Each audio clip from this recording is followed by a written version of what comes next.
Saat sadarkan diri, Mogang kembali teringat dengan lokasi di mana handphone milik Haram ditemukan. Ia pun kembali mendatangi lokasi tersebut dan benar saja ia menemukan Haram bersama dengan Mansu di dalam sebuah gua.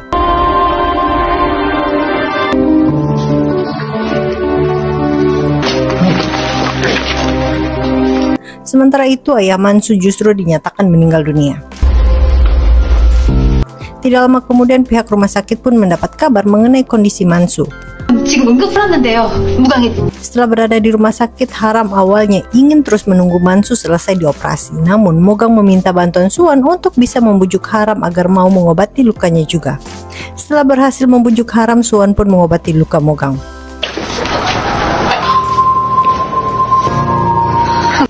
하람 씨 구하려다 그랬단 얘긴 들었어요.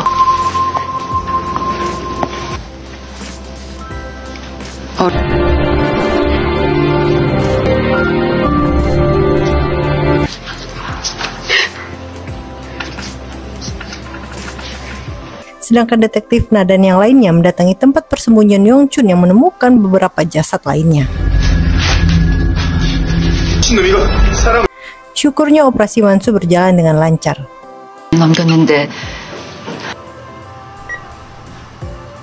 Detektif Na bersama dengan detektif lainnya masih berusaha mencari apa sebenarnya tujuan Yongchun melukai begitu banyak orang, bahkan juga mengancam Leo.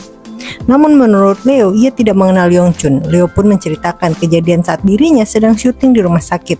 Seseorang memintanya untuk pindah kamar saat sedang beristirahat, namun Leo tidak mengingat wajah pria tersebut. Polisi pun menyimpulkan bahwa tahun 1997 di Mojin, Mo-chan melihat sebuah kejadian di hari Clara dan Suwan menghilang, dan kemudian Mo-chan mengalami kecelakaan. Dan apa yang dilakukan oleh Yongchun atas perintah dari seseorang pria yang menggunakan jam tangan bergambar kupu-kupu. Sedangkan apa yang menimpa Miso seperti tidak ada kaitannya dengan apa yang terjadi di masa lalu. Namun polisi justru menemukan fakta bahwa Manho merupakan sponsor Miso, bahkan mereka sering makan berdua. 정신병원장이랑 파격적으로 왜 메인 모델을 발탁을 했다. 이미소랑 개인적 원한이 없으니까. 그럼 이미소. Tidak lama kemudian berita mengenai meninggalnya ayah Mansu pun disiarkan. Ibu Mogang rupanya menemukan sebuah kunci brankas dalam genggaman ayah Mansu. Namun Ibu Mogang justru memberikan kunci tersebut kepada detektif Na karena ia merasa Manho tidak pantas mengetahui kunci tersebut. Sedangkan Mansu kini dalam kondisi yang tidak memungkinkan. Ibu Mogang justru meminta detektif Na untuk memberhentikan Mogang karena ia merasa Mogang tidak cocok menjadi seorang detektif. Detektif Na justru membela Mogang dengan mengatakan bahwa Mogang merupakan detektif yang handal. Haram yang juga melihat berita tersebut merasa bersalah karena ia merasa tidak lagi melihat bayangan hitam pada ayah Mansu saat itu. Bahkan ia juga merasa apa yang terjadi pada Mansu adalah kesalahan dirinya juga. Setelah sadarkan diri, Mansu menanyakan keberadaan Yongchun. Haram pun menanyakan hal tersebut kepada Mogang. Namun Haram yang masih marah kepada Mogang justru tidak mempercayai perkataan Mogang. Mogang pun mengajak Haram untuk melihat langsung jasad Yongchun. Detektif Na pun akhirnya ingat bahwa Haram adalah anak dari rekan kerjanya terdahulu.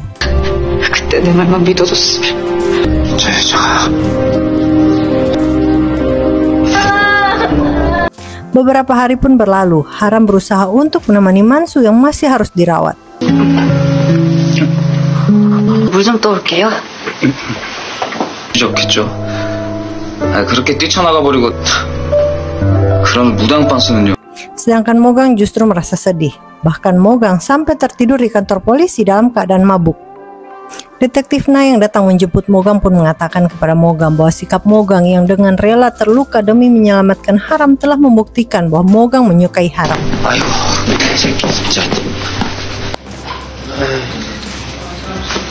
죽이지? 응? 그 선배처럼 그 사람. Sementara itu detektif Na masih berusaha untuk mencari tahu kunci brankas milik ayah Mansu. Bahkan detektif Na juga datang menemui Mansu. Namun Mansu yang belum mengetahui kondisi ayahnya justru merasa terkejut setelah mendengar penjelasan detektif Na yang mengatakan bahwa ayah Mansu telah meninggal dan meninggalkan sebuah kunci brankas. Mogang masih berusaha untuk meyakinkan dirinya sendiri bahwa dirinya yang merupakan seorang malaikat maut 444 yang dikenal berhati dingin tidak akan mungkin menyukai seorang manusia. 모든 게 다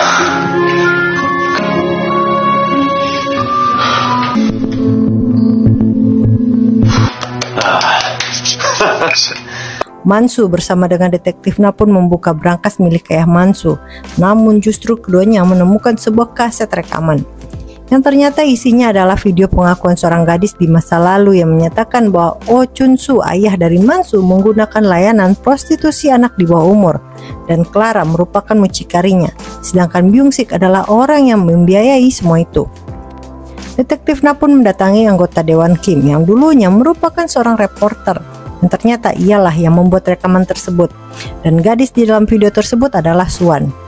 Anggota Dewan Kim mengatakan bahwa di saat dirinya akan membuat berita mengenai hal tersebut, di saat bersamaan terjadi musibah runtuhnya Time Mart yang membuat dirinya sibuk. Namun setelah kembali ke kantor, rekaman tersebut menghilang dari meja kerjanya. Anggota Dewan Kim juga mengatakan bahwa sebelum meninggal, komisaris kepolisian Mujin sempat menghubunginya dan mengatakan bahwa ia ingin menemui anggota dewan dan mencurigai Manho telah melakukan sesuatu yang tidak diinginkan. 저기 아니 잠깐만. 왕영춘이 말한 그놈인가? 그래서 Setelah mengetahui hal tersebut, detektif Na mengajukan surat penggeledahan terhadap Manho. Sayangnya hal tersebut justru ditolak dengan alasan bukti rekaman suara komisaris dan rekaman video belum bisa membuktikan bahwa Manho bersalah. Namun jika bisa menemukan bukti bahwa Manho memiliki jam tangan kupu-kupu, maka bisa mendapatkan surat izin penggeledahan. Namun tidak lama kemudian Mansu justru datang menemui detektif Na dan yang lainnya. Mansu rupanya memiliki bukti foto jam tangan kupu-kupu berada di dalam lemari Manho. Mansu juga meminta pihak kepolisian untuk menyelidiki kasus meninggalnya ayah Mansu. Bahkan Mansu juga membawa berbagai bukti hasil korupsi Manho. 오케이! 업! 그리고 이거 5만 원 비리 관련 서류 일체입니다. Detektif Na pun langsung menjemput Manho yang sedang rapat untuk mengumumkan bahwa kini dirinya lah yang akan mengambil alih Royal Group menggantikan ayahnya. Namun saat diinterogasi, Manho tidak mengakui perbuatannya. Sayangnya pihak kepolisian justru berhasil mendapat bukti bahwa di hari yang sama tertera pada CCTV menyatakan Manho berada di Mujin. 혼자 메인 모델 파격적으로 계약해 줬잖아. 그게 연결이 안 되는데.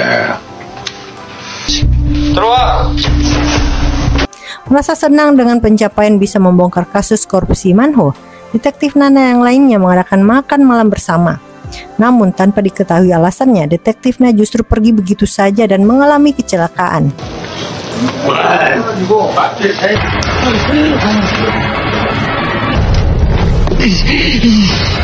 Sedangkan Mogang akhirnya datang menemui Haram dan mengatakan bahwa ia akan pergi meninggalkan Haram. Haram justru mengatakan bahwa dirinya menyukai Mogang bukan karena berpikir bahwa Mogang adalah Kim Jun, namun memang menyukai Mogang apa adanya. Ibu Haram yang mendatangi rumah Haram justru melihat hal aneh terjadi pada tubuh Mogang. Keesokan harinya berita justru menayangkan bahwa ayah Mansu dulunya merupakan pelanggan prostitusi anak di bawah umur, bahkan juga bersekongkol dengan Byung-sik. Mansu meminta Mogang untuk bisa mempertemukan dirinya dengan Manho. Manho pun mengatakan semua perbuatan ayah mereka di masa lalu. Namun menurut Manho, ia sama sekali tidak pernah meminta orang untuk mencelakai Mansu. Namun Manho justru mengatakan bahwa ayah mereka lah yang meminta Yongchun untuk mencelakai ayah Haram dan Kim Jun. 네 꿈을 지급하라고요? 참말 말고 사인해. 시간 없어. 이거 말이 안 맞잖아. 왔어. 우리 집 가정까지 굶고 아주 애걸 먹고 살아가는 인간 같지도 않았고. Mogang pun datang menemui Haram. Haram rupanya meminta Mogang untuk mengajaknya ke sebuah taman bermain. Di saat di taman bermain, Haram justru mengatakan kepada Mogang bahwa saat masih kecil ia dan ayahnya pernah tersesat di hutan, namun justru menemukan sebuah taman bermain di tengah hutan. Sayangnya saat itu ayahnya melarang Haram untuk masuk ke dalamnya. 엄마가 아빠랑 나를 버리고 떠나서 언젠가는 꼭 와서 한번 타보고 싶었어요. Saat selesai mengantarkan Haram pulang, Mogang justru mendapat kabar bahwa detektifnya meninggal dunia dalam sebuah kecelakaan. 물어뜯지 않았을까 모르겠네. 인간 영혼 데려간 놈들 고생 꽤나 했겠군. 예. 밥 먹으러 가자. Malam harinya Mogang kembali mendatangi rumah Haram. Namun saat akan pulang, Mogang justru bertemu dengan ibu Haram yang justru meminta Mogang untuk menjauhi Haram. Rupanya Ibu Haram mengetahui bahwa Mogang adalah malaikat maut setelah melihat tanda di leher Mogang. Hal itu juga sama yang dimiliki oleh Ayah Haram. Namun setelah mengetahui bahwa Ayah Haram merupakan seorang malaikat maut, Ibu Haram memutuskan untuk meninggalkan Ayah Haram. Namun Mogang justru mengancam Ibu Haram untuk tidak memberitahukan hal tersebut kepada Haram. 네 정체를 알거든. 내가 강아람 당장 죽여서 내 손으로 하람이는 안 그럴 것 같아? Mogang pun menanyakan siapa sebenarnya Ayah Haram kepada malaikat maut 007, yang ternyata Ayah Haram adalah malaikat maut 444 di generasi sebelumnya. Saat itu Ayah dan Ibu Haram baru selesai mengadakan acara pernikahan, namun mereka justru mengalami kecelakaan. 444 yang bertugas untuk menjemput jiwa Ayah Haram justru menatap mata Ibu Haram. Hal tersebut merupakan larangan bagi malaikat maut, karena akan membuat mereka jatuh cinta kepada manusia. Namun karena melanggar hal tersebut membuat 444 jatuh cinta kepada Ibu Haram dan menggunakan tubuh Ayah Haram untuk menjalani hidup bersama dengan Ibu Haram. Itulah sebabnya Haram juga bisa melihat bayangan hitam. Malaikat maut 007 pun menasihati Mogang agar tidak mengalami hal seperti yang terjadi pada Ayah Haram. 직하게 연모했느니라. 명심해서 정체를 알고 뒤도 안 돌아보고 주량나갈지도. Keesokan harinya Mogang pun kembali ingin mencari keberadaan Sudong. Bahkan Mogang berusaha untuk mendapatkan senjatanya kembali. 아니 왜 우리 사건을 같이 수사해요? 왜? 못 믿어? 근데 뭐래? 너는 이런 추가도 안 해준대? 짝 걸릴 텐데 내가 나가서 얘기해? 어? 민중이 너가 또 총탈하네 저거. Setelah mendapatkan senjatanya kembali, Mogang pun mengajak Haram untuk menemui Leo. Namun Haram justru tidak ingin lagi melihat bayangan hitam ataupun membantu orang-orang yang memiliki bayangan hitam. Saat bertemu dengan Mogang, Leo justru bertanya mengenai apa benar detektif Na meninggal akibat kecelakaan. Namun Mogang justru penasaran dengan alasan Yongchun mengincar Leo sebelumnya. 뭐 주변 날 왜 노렸는진 알아냈어? Keesokan harinya lagi-lagi Mogang melihat bias cahaya masuk ke dalam rumahnya. Merasa penasaran, Mogang mendatangi tempat tersebut yang ternyata terdapat sebuah teleskop yang mengarah ke rumah Mogang. Bahkan dalam ruangan tersebut terdapat banyak foto-foto Mogang, Suwan, bahkan juga Haram. Bahkan terdapat alat penyadap telepon. Mogang pun akhirnya bertemu dengan Mr. X yang sedang menelpon seseorang. 형사님,